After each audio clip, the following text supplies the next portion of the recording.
એક વરસાદી વાતાવરણમાં એક ભિખારી રસ્તાની વચમાં ઊભો રહ્યો હતો. ત્યાંથી પસાર થનાર લોકો તેની તરફ તિરસ્કારથી જોતા હતા, પણ કોઈ તેને મદદ કરવાનું વિચારતું નહોતું. વરસાદ બંધ થયો અને એ ભિખારી નજીકમાં આવેલી 5 સ્ટાર હોટલમાં પ્રવેશ્યો. ત્યાં ઊભેલી રિસેપ્શનિસ્ટે કહ્યું, અહીં ભીખ માંગવાની મનાઈ છે. આ સાંભળીને તેણે ગુસ્સામાં તેની સામે જોયું અને પોતાના ખિસ્સામાંથી B1 રૂમની ચાવી કાઢીને તેને બતાવી. આ તો એ હોટલની સૌથી મોંઘી રૂમની ચાવી હતી.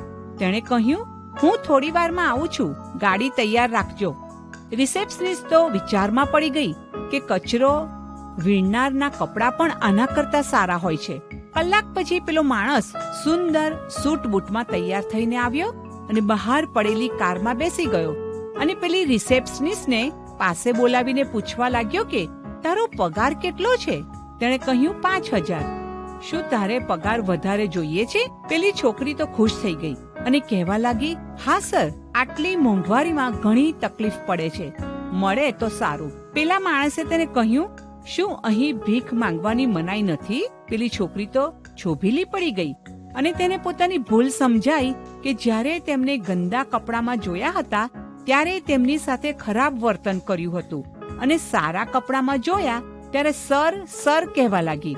બાઇબલમાં નીતિવચનો 14 અને 21માં જણાવવામાં આવ્યું છે કે પોતાના પડોશીને તુચ્છ ગણનાર પાપ કરે છે, પણ ગરીબ પર દયા રાખનારને ધન્ય છે.